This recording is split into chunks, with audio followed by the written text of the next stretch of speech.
Hey there, BookTube. What's up? Noah. Everyone who reads it must converse is the channel. Today I'm just going to, because my Thomas Pynchon spotlight just really had a great response to it, and so I figured, why not do videos on some of my favorite Thomas Pynchon and really give you more about it. So today I'm gonna go with one of the most accessible. This is Inherent Vice. What a great cover, huh? This is the first edition Inherent Vice here. I love it. I love this book. And the little insides got this bright pink fade. It's just a very pleasing edition. And I read the library edition. I read a copy from the library when it first came out. And then I bought this one after I had read it. So I haven't actually read this edition right here. But what an amazing book, let me tell you. So, why I'm doing Inherent Vice first is because there's a movie. This is P.T. Anderson's adaptation of Inherent Vice. Now, and this is very good. Is it great? No. I mean, movies can't do what books can do. They just can't. You know, you're never going to find a movie that does exactly what the book does as well as the book does it. Because in a book, you can get all this interior monologue and the motivations behind all the characters.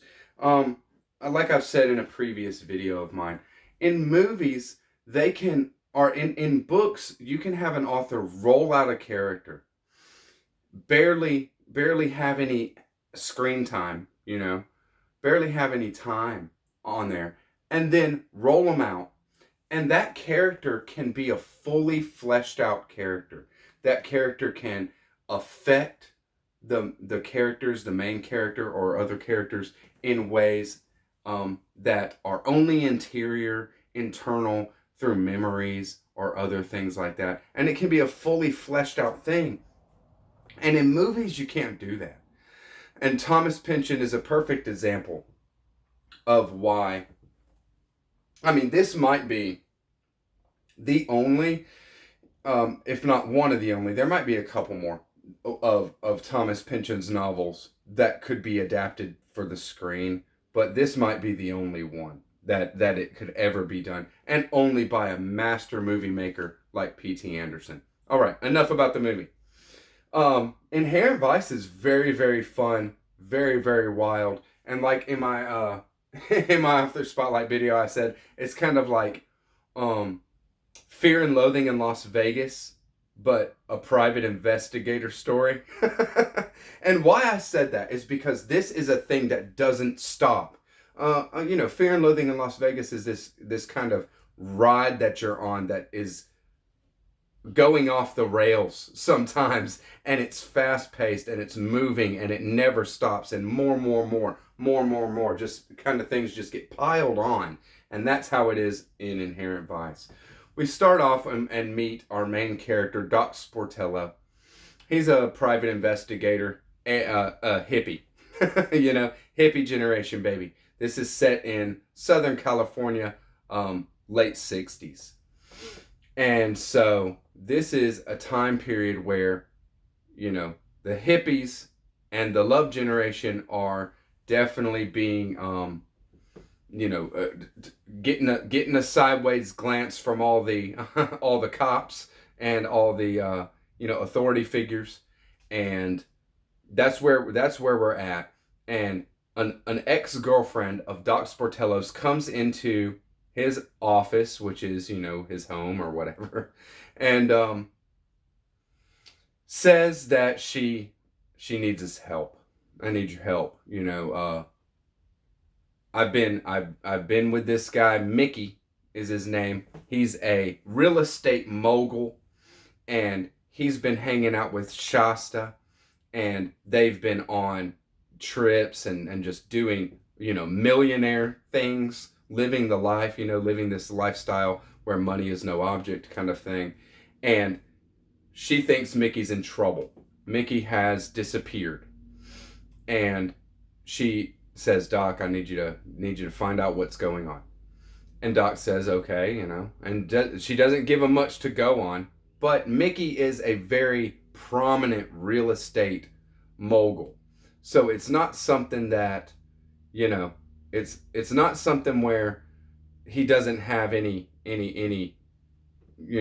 avenues. He definitely does, you know. So he starts his investigation, and he goes to the cops. You know, there's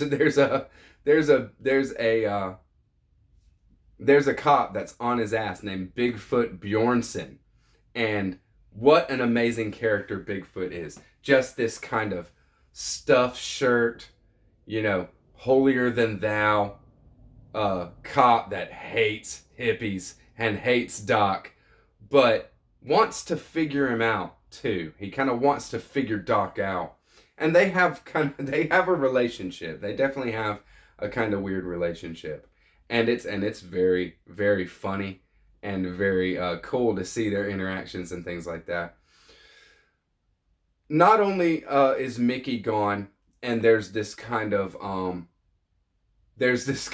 plot involving Mickey's wife and her boyfriend to kind of take him out of the picture, maybe something like that. Doc Sportello, you know, infiltrates the house, has a conversation with her, these kind of things, goes through some of Mickey's stuff.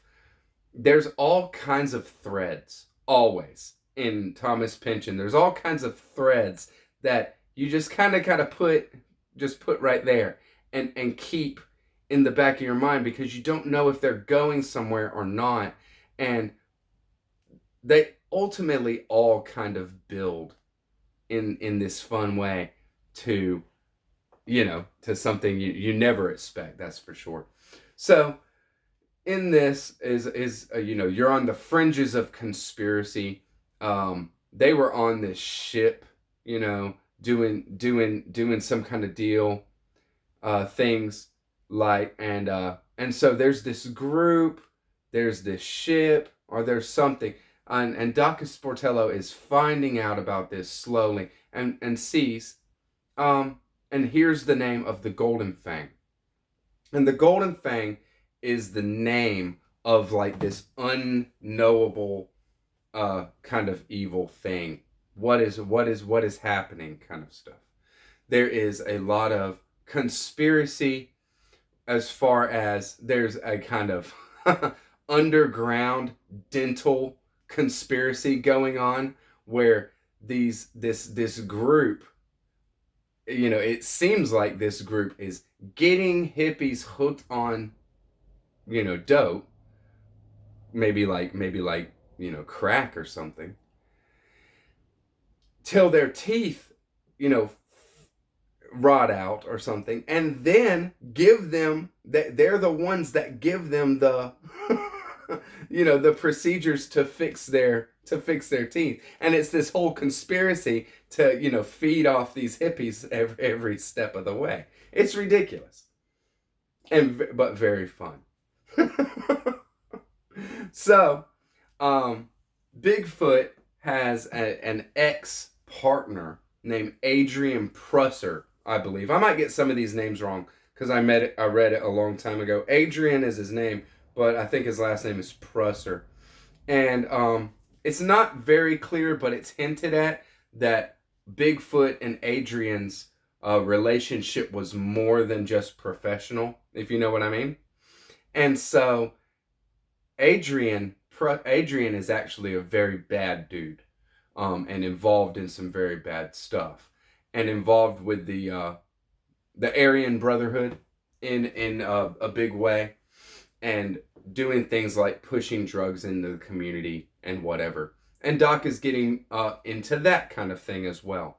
There's a whole sidebar plot line of a missing musician, a jazz musician, that also kind of plays into this conspiracy, because Doc finds him, and he's like in this this hippie witness protection program. You know, it's pretty wild. if you don't like hippies, you're not gonna like this book. Okay, this is hippie era, and it is so good at building this world. I mean, you will feel like you are in, you know, Southern California, late 60s. It's done so well. You are so there, okay? And so I hope that I've given you a little bit to go on. and I mean, I thoroughly enjoyed it. Like all Thomas Pynchon, it's wild. The characters are very crazy, if not to say strange. And there's a little bit of, you know, kind of violence. Not big time. There's definitely taboo sex in Thomas Pynchon. And it is very accessible. This is definitely one of the more accessible of Thomas Pynchon's works, and that's why I'm doing this first.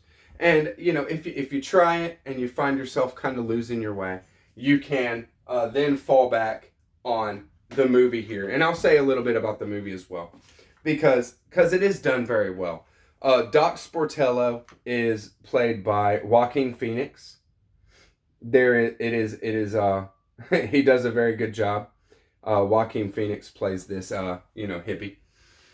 hippie private investigator. Bigfoot Bjornsson, our cop that is on Doc Sportello's ass, is Josh Brolin, right? Josh Brolin is his name, I believe.